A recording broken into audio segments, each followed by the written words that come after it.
I want to share a nice story from the students of Shaykh Ibn Baz rahimahullah ta'ala. And this brings us to our fourth point. That fourth point is, it's not about how you live your life in this world.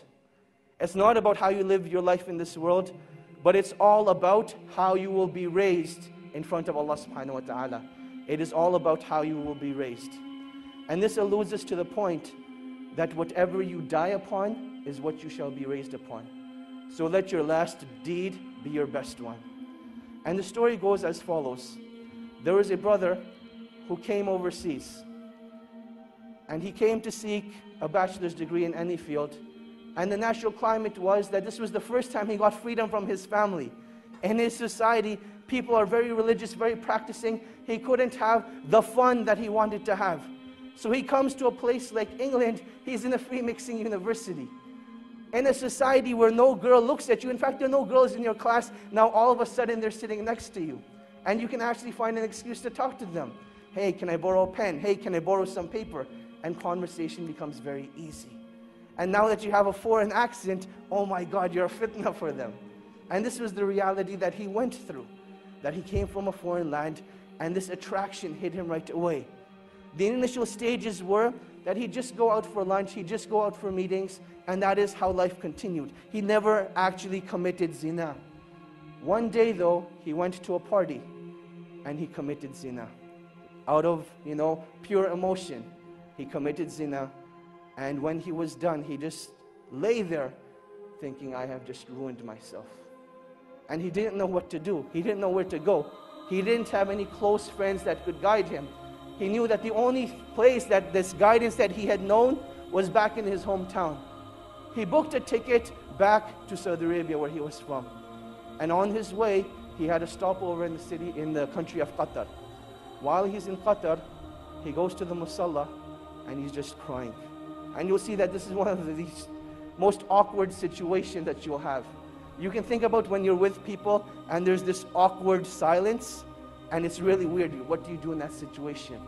What becomes even more awkward is when you see a grown man crying like a baby. He's crying like a baby. What do you do in that situation? One of the students of Shaykh Ibn Baz rahimahullah, he saw this man. And he goes up to this man and says, oh man, why are you crying? What's wrong? And he explains to him the situation, that I committed zina and I've destroyed myself. And the only way I can get rid of this pain is if I go back and have the hudud implemented on me. This is the only way I will be purified. The student calms the man down and he says, look, don't do anything rash. Let's go back to Riyadh together and we'll deal with the situation.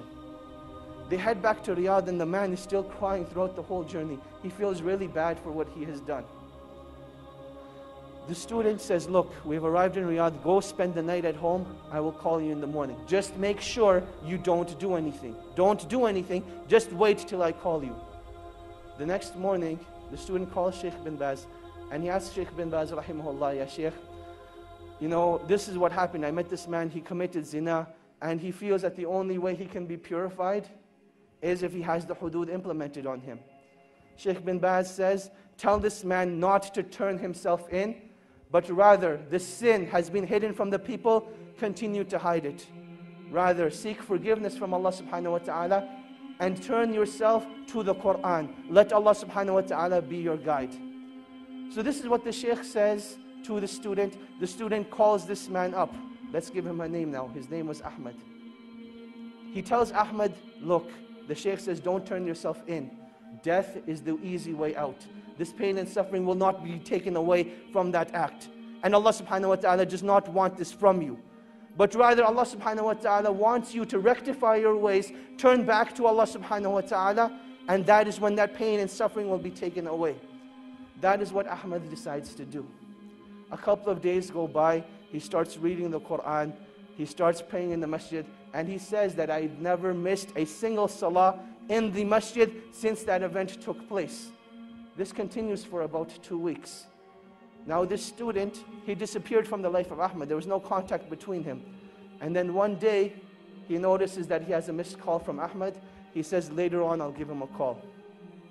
Another couple of days go by, and Ahmad's house is calling now. His home number is showing up on the Shaykh's phone 5-6 times. The student calls the house back and he says, "Assalamu alaikum, how are you guys doing? What's going on?" And they say, "We need to speak to you. Ahmed needs your help." And he says, "Definitely, I'll come over and see you tonight after Isha." He prays Isha, heads over to the house. And he sees that something just isn't right. That you can walk into a place, no one will say anything, but you can see it from their faces. You can see it from their sights, that something just isn't right. He goes to the father and he says, "Assalamu alaikum." He says, "Wa alaikum assalam." He says, "I don't even know what to say to you, but I want to thank you from the bottom of my heart. Because I know if it hadn't been for you, this wouldn't have happened." And the student's thinking, what did I do? So he says, "Well, what happened? What are you talking about?" And he says, "Let me show you." He says, "Ahmed went and prayed Salatul Isha tonight.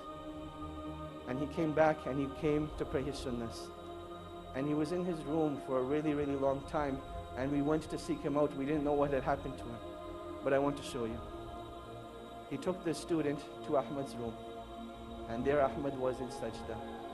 And Allah subhanahu wa ta'ala took his life away at that time. And that is how he passed away. This is the story of an individual, not who was righteous, but this man committed zina, one of the biggest sins in Islam. And this is how Allah subhanahu wa ta'ala took his life away. And inshallah, when he's resurrected, that's the deed he's going to be resurrected on, making sajda to Allah subhanahu wa ta'ala. And that is why when it comes to pain and suffering only becomes negative if it creates a barrier between you and Allah subhanahu wa ta'ala. But it becomes positive. Pain becomes positive, a motivation for you when it brings you back to Allah subhanahu wa ta'ala. And this is what every individual who's going through pain and suffering needs to realize. That this point of pain and suffering is not that Allah subhanahu wa ta'ala wants to punish you, but rather this is a calling from Allah subhanahu wa ta'ala. "Oh my slave, come back to your Lord. Oh my slave, this is a reminder for you that I want to bring you back to me." And this is one of the wisdoms of trials and tribulations. That while we call each other on the phone, while we text message each other, the calling of Allah subhanahu wa ta'ala comes through trials and tribulations. And you can react one of two ways. Either you can deal with the pain at that moment and decide to get closer to Allah subhanahu wa ta'ala. Or you can decide to just restrict that pain to yourself, not do anything about it, and then you'll see what it does to your deen. And this is the last stage of the cycle of isolation. That once you're isolated, you will see that eventually your deen starts to disappear. The content of your salah, the khushu in your salah, it disappears. Your ability to recite the Quran is no longer there.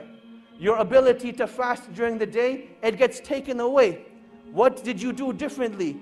What you did differently was you gave yourself into shaitan. And shaitan's promise is that he will lead you astray. He will lead you away from the path of Allah subhanahu wa ta'ala. So in times of trials and tribulation, you need to seek out the believers. You need to seek out the righteous and let them be your guide and help to Allah subhanahu wa ta'ala.